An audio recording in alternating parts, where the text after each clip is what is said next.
Welcome to Your Child's Brain, a podcast series produced by Kennedy Krieger Institute with assistance from WYPR. I'm Dr. Brad Schlaggar, pediatric neurologist and president and CEO of Kennedy Krieger Institute. One of the most distinctive features of the human brain is its capacity for language. Arguably, our brains have evolved to produce spoken and heard language, but exactly when that capacity emerged in humans is debated in the scientific literature. Spoken language likely emerged no less than a couple 100,000 years ago, and perhaps as long ago as 1 million or more years. On the other hand, the invention of the written form of language, and therefore the origins of reading, came roughly 5,000 years ago. Simply put, while our brains evolved for spoken language, reading and writing are far too recent to have been drivers for the evolution of our brains.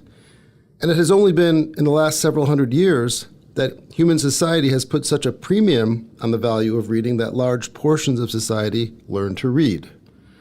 That said, in Maryland and in the U.S. as a whole, and while estimates vary, roughly 1 in 5 adults has very low or absent literacy skills, contributing to significant challenges for the health and welfare of those individuals. For some, reading difficulty is largely the consequence of lack of access to quality education, while for others, the issue is dyslexia, or a reading impairment, despite sufficient intellectual ability and access to quality education. For so many reasons, it is critically important for us to understand the full complexity of how our brains learn to read and how factors in our children's life, like screen time, for example, impact the development of this crucial skill. Today, I'm joined by 2 guests, both with expertise that is highly relevant to a discussion of reading development and literacy. Dr. Tzipi Horowitz-Kraus from the Department of Neuropsychology at Kennedy Krieger Institute is an international leader in the neuroscience of reading development. She's an associate professor in the Department of Psychiatry and Behavioral Sciences at Johns Hopkins University School of Medicine, and she is also an associate professor of education in science and technology and in biomedical engineering at the Technion, the Israel Institute of Technology. For full disclosure, Tzipi and I are research collaborators on the neuroscience of reading development and have published several papers together. Heidi Daniel is the president and CEO of the Enoch Pratt Free Library, a true gem in Baltimore, Maryland, where she has been at the helm since July of 2017. So welcome, Tzipi and Heidi. And Heidi, you're completing your 6th year leading the Enoch Pratt Free Library. I know that literacy is one of the pillars of the library's strategic plan, especially focused on digital literacy and pre-literacy. So tell us about the library's approach to literacy. The library approaches literacy the way we approach most things, through the lens of access. So you mentioned having access to high quality education and high quality materials is really important for the development of reading and literacy in our population. So the library's focus is really on making sure that we're approaching learning and reading as a whole person way of looking at it. So we're very focused on family literacy and for our pre-literacy skills, and wanting to make sure that we're empowering parents and caregivers and the community around children to be fully literate themselves, to have the skill sets that they need to develop literacy in the children and their families, in their care, in their communities, and giving access to high quality materials to help them develop that. That looks like a lot of things. So it could be providing access to programming around development of brain, development of reading. It's modeling, it's doing programs that model sing, read, play with your children. It's providing print-rich environments where children have the opportunity to play and explore while also having a lot of print around them, integrated into their playscape, because we know that children learn through play. And it's also that digital literacy piece, as we recognize that digital literacy is critical to the communities that we service and through really our whole world, right? We're all connected to devices and screens. How does that play out when we start to talk about children learning to read and children's brain development, and even in our teens? How does that interact with their continued growth and development. So we really want to make sure that parents are educated on the impact of devices and that they have access to high quality apps and materials on those devices. We're not telling people to stay away from screens and only check out print books. If you know anything about the library, we've got tons of electronic resources for folks to access. But we want to make sure is that caregivers feel empowered to make decisions around high quality electronic usage, what apps are really educational and useful, how much screen time kids should be having, really looking at all of the things that come into play when we talk about the interaction of literacy and devices, and that they know how to correctly use them for empowerment so that it's not just sort of that junk food approach, right? Doing what feels good, but maybe what isn't like super nutritional for your brain. So we take that approach as well as connecting families to all of the additional resources they might need to support growth and learning in their home. That sets us up so well for the discussion that we're about to have. So Tzipi, tell us a bit about your work on understanding how our brains learn to read. So I've been working on the neurobiology of reading for, I think, 15 years now. And I started coming out from a very personal place with having several family members with dyslexia, with the basically difficulty in reading, struggle with reading along the years.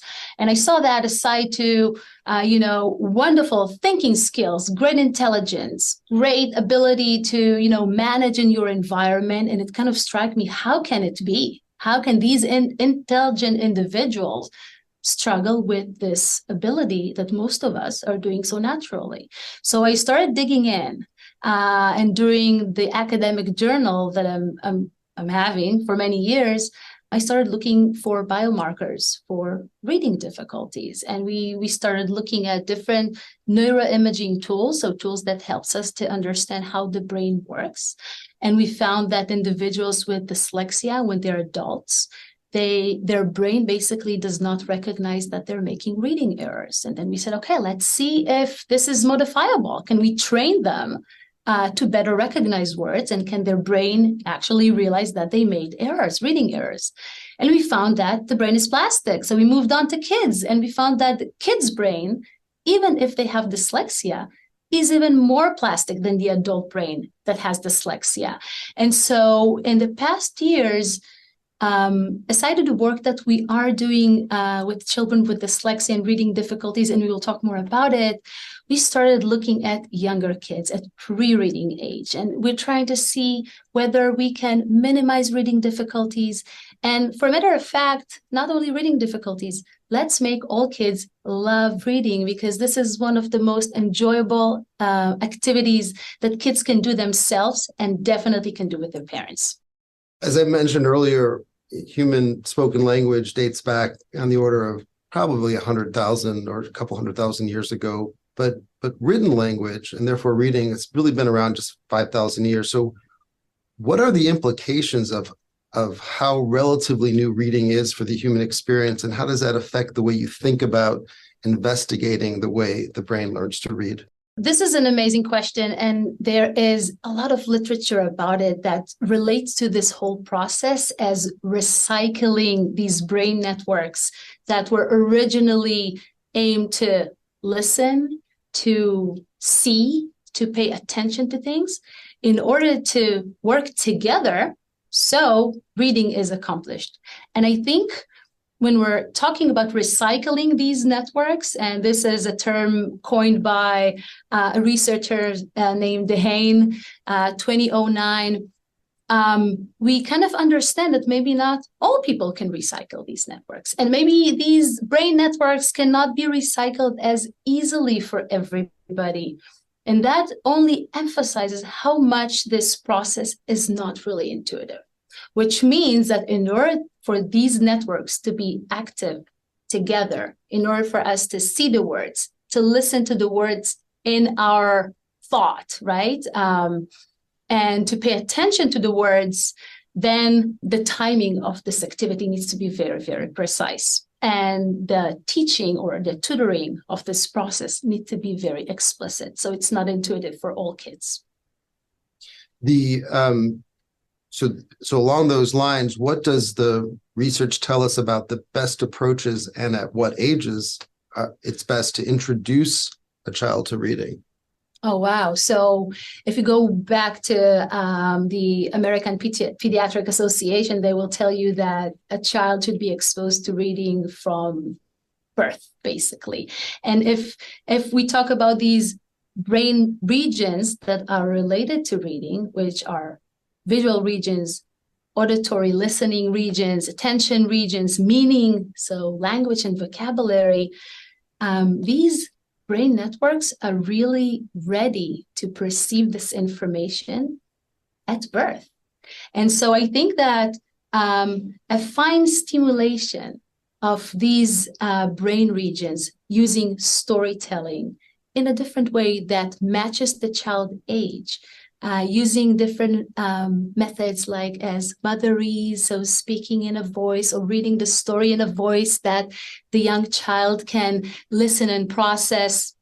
And then when the child is older, kind of showing the words with the finger that the parent is reading is a great way, even at early ages. And we do see, some of our studies that are looking at children at pre-reading age that are exposed massively, or even not massively, are exposed to more hours of stories told by their parents, and that they're exposed to more books in their household and even in their close environment, basically show greater engagement of brain regions related to imagination when they just listen to stories. So they're not seeing anything, but they can imagine the stories. So Heidi, can you talk about, so along those same lines of this early exposure, can you talk about some of the programs that you've implemented at the Enoch Pratt Free Library for early reading opportunities for young children? As we talked about, it's really important that caregivers feel less self-conscious about doing anything right and sort of use these intuitive techniques that come naturally to us when we're working with small and young children, reading in a calm voice, letting them take breaks and walk away, letting them come back, singing, playing with them while you're reading, letting them touch the words, pointing out the words. We do all of that naturally through our programming that we do with young children that is family oriented. So we have, what people call story time, the traditional story time at the library. We still have all of those.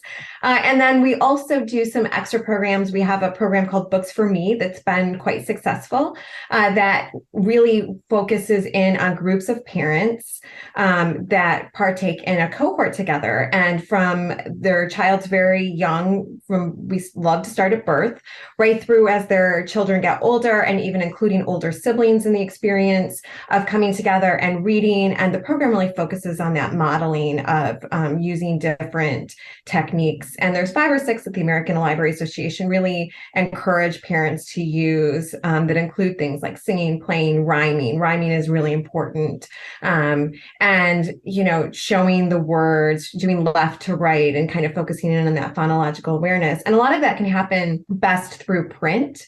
And we also, through part of that program, build home libraries, because it's really important that children have access to literature and quality books in their home. I think a lot of studies show that the number of books in the home correlates with better educational outcomes later in life. So for us, we recognize that the cost of books is a big barrier. And obviously, we want you to come to the library and take out as many books as possible. But so many of our programs now focus on also building that home library for young children. And then also even during our summer break programming for older kids and adults as well, because it's also really important for young children to see the adults in their life reading as well, so that they see that this is something important, this is something enjoyable. And as the library, we love to focus in on let your child love to read, especially as they get older. Don't worry quite so much about that reading level, right? Obviously, there's markers and signs that you want to be thoughtful of if they're not developing correctly, but also really just let your child read books, right? My son is a reluctant reader, and he loved Captain Underpants, and I let him read that, well past his level of reading. He was, well beyond it Lexile wise, but he just enjoyed reading them. And it was the same with Diary of a Wimpy Kid. So it's like, just let him have fun and enjoy it. That's part of the beauty of reading, is you get this wonderful experience out of it. And it develops empathy and kindness in our brains, and really the ability to think about other people. So I think sometimes when we work with parents at the public library, we have the privilege and ability to be able to say, make this a really enjoyable bonding experience with your child. And, even if you're making up part of the story and they are walking away and they're coming back, it is okay. The idea of the written word being an enjoyable experience is also really important. And having a lot of print-rich environments for your child to explore is also a key development piece. So we've used this term dyslexia a couple of times now. So Tzipi, let's talk about it. What is dyslexia exactly, and why do some children have difficulty learning to read, despite all the other efforts being made to enhance the environment, access to education, intellectual ability, all of that? Why still do some children have difficulty learning to read? Let's start with the definition for dyslexia. So dyslexia is defined as slow and inaccurate reading, despite average IQ and higher, and the typical exposure to written language. The reason for dyslexia is neurobiological. So it's basically a brain that is active differently. And based on what we said at the beginning of the recycling of these networks that were actually supposed to see and listen and pay attention to something that is happening in your visual field, or when you hear something, it's really not surprising that there are situations that individuals just have difficulties reading. And so in our studies, this is exactly what we research. Is there a specific brain activity that we see in individuals with dyslexia? Can it be modified? Do we have different profiles of children with reading difficulties? Those who have attention difficulties and reading difficulties, are they the same as those with just reading difficulties? Because this reading network is so complex, it is really not surprising that reading difficulties can occur due to errors, sort of say, in different places in the network. So we see children with epilepsies that suffer from reading difficulties, those with autism disorder that suffer from reading difficulties, and many, many more.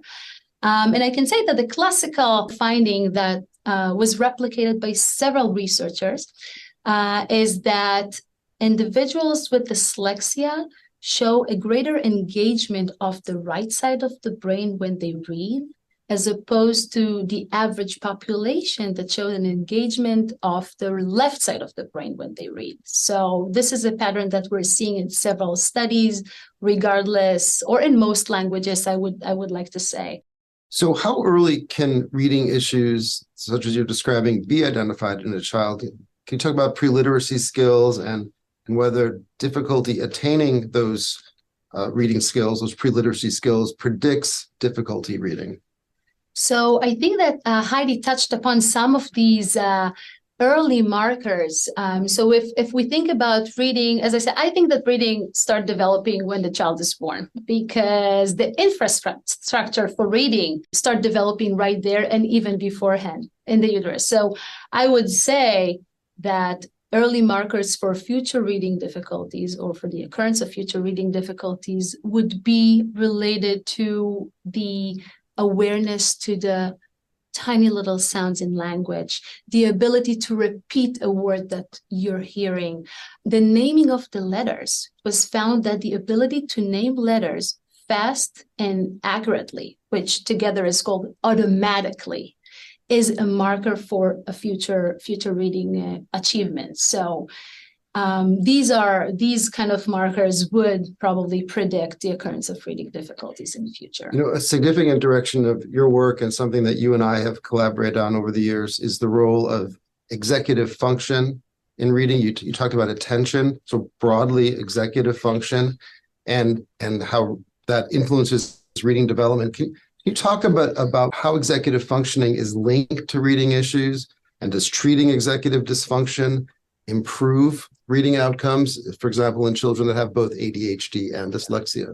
Executive functions might be a term that not everybody are familiar with. And also in the field of psychology, this is like an umbrella term for many subcognitive abilities that are related to learning and to learning from our own mistakes, for example.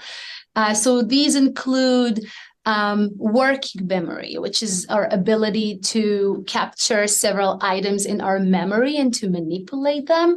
Speed of processing, how fast we process information. Inhibition, our ability not to respond immediately, but to hold that thought and to wait with it. And some also refer to attention as part of executive function, and some do not. We think, and what we find in our studies, is that executive functions might be the synchronizer of the reading system. And what do I mean by that? So we talked about the visual system that we see that is related to the ability to read words orthographically, so to read the words holistically without decoding each letter at a time. And we have the auditory system that is located in a different region in the brain that is related to the phonological processing steps. So the ability to be aware to the tiny little sounds in language and also to decode letter and sound. And in order to have a fluent reading, these two systems must be active in a synchronous manner. And what we see in our studies is that executive functions or brain regions that are related to executive functions usually map to the frontal lobe, but my neuroscience fellows will absolutely not like what I'm saying now because this is an oversimplicity of the situation. But for now, let's just say in frontal regions of the brain, these regions basically synchronize the visual and the auditory regions in our brain. And we think that this is a critical role of executive functions. In a way, we can think about a metaphor of an orchestra where you have lots of tools in your orchestra, but you have the conductor who kind of synchronize them all together into a nice melody. And we think that this is what executive functions are doing during the reading process. One of the topics that has come up already, we talked about screen time, different types of technology, how we are now viewing the written word. What do we know about how the use of technology or screen time affects the developing brain and pre-literacy learning to read? Oh, wow. So this is a question my kids always tell me, please, Mom, do not talk with my friends about screen. Please, please. So I can only speak for what we know scientifically. Okay, so let's put all our belief aside. What we found in several very innovative neuroimaging studies that are looking at neurobiological correlates for screen time, that children already at the age of 3 to 5 years, when they're exposed to higher screen time, and that involves, tablets and smartphones and television and all kinds of screens, the greater the time is, the less organized the white matter tracts in the brain. And what are these white matter tracts? These are basically, we can think about them as the roads that connect the cities. And if we're talking about cities, let's talk about the visual and the auditory regions that we just talked about and the executive functions related regions. These are the cities, and they communicate with each other by roads that connect them. These are exactly the white matter tracts that I'm talking about. And what the research shows is that the higher the screen time is, the less organized these roads are. And if you're driving in a less organized road and you have a bump or you have a hole or you have whatever during your ride, the information or the car will move much slower. And what we find is that for 3 to 5-year-old kids, the higher the screen exposure is, the lower the organization is in these white matter. We also see that the cities themselves, or the gray matter of regions that are part of the visual, auditory, and executive function system, is different. So it's less thick. The cortex is less thick in these regions. And this is in pre-literacy age. We do not really know what is happening earlier in a younger age group. So I was going to ask about this younger age group, because we know that multiple guidelines from professional societies, medical, psychological, and others, they recommend no screen time for children less than 2 years of age. So that's a pretty stark kind of recommendation. So what is the level of evidence that we have at this time for zero screen time for under 2 years? So I think that unfortunately we cannot have a definite answer for this question, because in order to be able to answer this question, we will have to have longitudinal studies tracking screen time from birth onwards and see how that affects the child's brain. However, birth to 5 years old is really the critical time for brain development. There are different processes like the synaptogenesis, where the synapses are created, and the pruning, where it's cut when it's not being used. So there are many processes within these 5 years. If our results from 3 to 5 year old kids show this dramatic effect, I can only assume that kids that are younger than that, screen exposure will not be beneficial for them. Right. So I think it's reasonable to say that we should limit screen time. The research is not there yet to be really determinative. And it is also fair to say that it's okay to FaceTime with grandma. It's okay to read back and forth, pointing to the words on a screen with your child if you're engaged in reading. It's not that all screen time necessarily is aversive to the brain's development. What we do know, and we can extrapolate, is that large quantities of screen time are probably to be avoided. And so what we've been talking about, reading off the screen, does it even matter? Does it matter if you're reading off of the printed page or off of a screen in terms of how the brain is processing the printed word? So this is an excellent question that we really, really wanted to answer using MRI. And, MRI is this tube and this huge magnetic field. It's really hard to get a book inside the MRI to really see how your brain is active when you read a paper-based, printed-based book. But you can use other tools for that. So you can use EEG, electroencephalogram, which is this cap with the electrodes that measures brain electricity signal from your scalp. So this is what we've done, a really freshly published paper that looked at brain activation of children that are 6 to 8 years old, that are reading from a computer screen versus reading from a printed paper. And what we found is that when children were reading from the screen, their brain activation looked like a brain activation of a distracted person. So patterns that look like a cognitive overload, that some probably related to the way the individual is screening the screen, so the pattern of actual reading while reading from the screen. And there are behavioral studies supporting that there is a greater cognitive overload when you read from a screen versus when you read from a paper, both in adults and both in children. So this is what we found. Again, would love to run greater studies compared to that one. Heidi, how do you approach this question of reading from the screen versus the printed page? So we approach that in, the same way. Start with the professional guidelines and the research, which does show that young children tend to be more distracted when they're reading from screens, and that there's less exchange verbally between the parent and the child also when they're reading from a screen or looking at images on the screen than when they're reading from print. So it reduces that exchange of words between the caregiver and the child.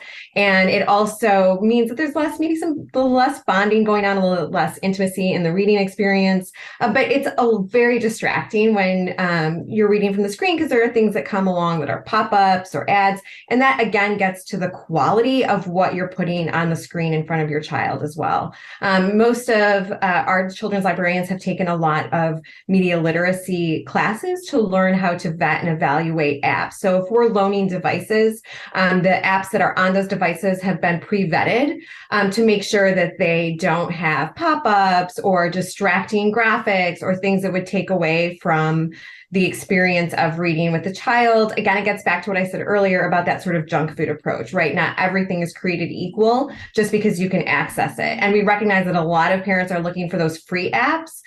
So a lot of times we'll purchase the app, load up a device, and let parents borrow at them so that we're ensuring that they're getting higher quality experiences with their children that are, appropriately aged 3 to 5 for that screen time, so that it's more quality screen time as well. I mean, as a mom, I can tell you, I've handed my child a device in the shopping cart just so that I can get my things done. But we want to make sure that what we're giving them is high quality exposure. So to your point, Heidi, you were talking about distraction, and I wanted to share a really interesting study that we conducted looking at the effect of smartphone existence and text messages that are sent to the parents while they're reading a book to the child. So let's say you decided to read a book to the child. Great, good for you. You're reading it dialogically, so with a lot of excitement in the air. And then all of us parents, we have our phone and we just got a text message, so we're just picking at it. What is happening to this dialogue and to this interaction that we just had with the kids? So luckily, neuroimaging data can reveal what is happening between these two brains. And what we found using a really interesting neuroimaging technique that is called hyperscanning. So we collect data both from the parent and from the child while they're reading a book. We saw that the ability of the parent and child to pay attention to each other, what we call joint attention, that we can actually measure looking at the brain correspondence of these two, goes down. And for us, it was striking because it opened up so many questions. So does it go back? So do we go back to synchronization with the child after it is interrupted by the device? So if you are choosing to read a book for the child, put the phone aside for a couple of minutes. Exactly. So Heidi, the library has rolled out some programs, including with the summer coming, I know Summer Break Baltimore. Can you describe that program? How does it work? What are some of the early outcomes from it? Yeah, the Summer Break Baltimore program is really our new take on the classic summer reading program. We changed the focus because it's not just about reading. We also include a lot of experiences in that program as well. There's rewards for attending programs. There's rewards for going to cultural places throughout the community. But the idea is that you keep your child or the child in your care engaged throughout the summer, because it combats that summer slide, right? That the fact that children lose usually about a grade level of reading in the summer if they're not engaged in some sort of learning activity. So we want to make sure that those levels stay up. So we try to engage children in a wide variety of activities. We have camps during the summer for all age groups. And the earliest readers even get to be read to and get rewards, and parents can get rewards for reading as well, because we know that that's fun. And we really focused on the rewards being building your home library. So we give away a lot of books during the summer, and the outcomes have been pretty great, actually. We had seen quite a dip in summer reading over the years because people are engaged in camps, they're engaged in a lot of activities. Rarely now, as time has changed, do you see, the one parent at home available to take their kid to a program at 10 a.m. It's a lot busier and kids are engaged in a lot more activities. So we've started going out to camps as well as having camps. We've gone to rec centers, we partner with the schools, and we really take this program out so that this way we can incorporate reading into every single piece of the summer experience throughout the community. And what we've seen is our numbers were slipping. We had, in the low thousands of families participating. And last summer we had over 20,000 families that finished. So we're really excited about how families are engaging with this. And I think that piece of also building a summer library, having those books in your home to keep, have been really an important piece as well, because parents realize that, having those books around for children to go back to over and over is really valuable in your child's learning journey. So it's been great. We hope more families will, engage with it or continue to engage with it so that we can keep those summer scores up.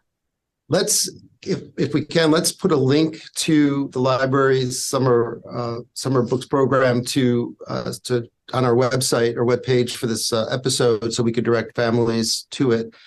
And the other thing I'd like to link, if we could, is I know that the two of you were part of a webinar through the library that was recorded on April 17th. I think it's probably a similar conversation, I would imagine, but perhaps a bit longer and more in depth. But I think we should be able to link that webinar to the web page for this episode as well. That would be great. Definitely.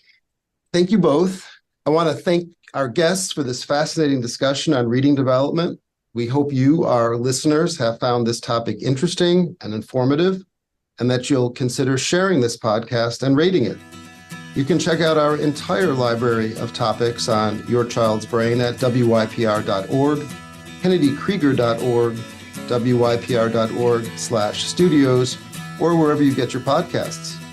You've been listening to Your Child's Brain. Your Child's Brain is produced by Kennedy Krieger Institute with assistance from WYPR and producer Spencer Bryant. Please join us next time as we examine the mysteries of your child's brain.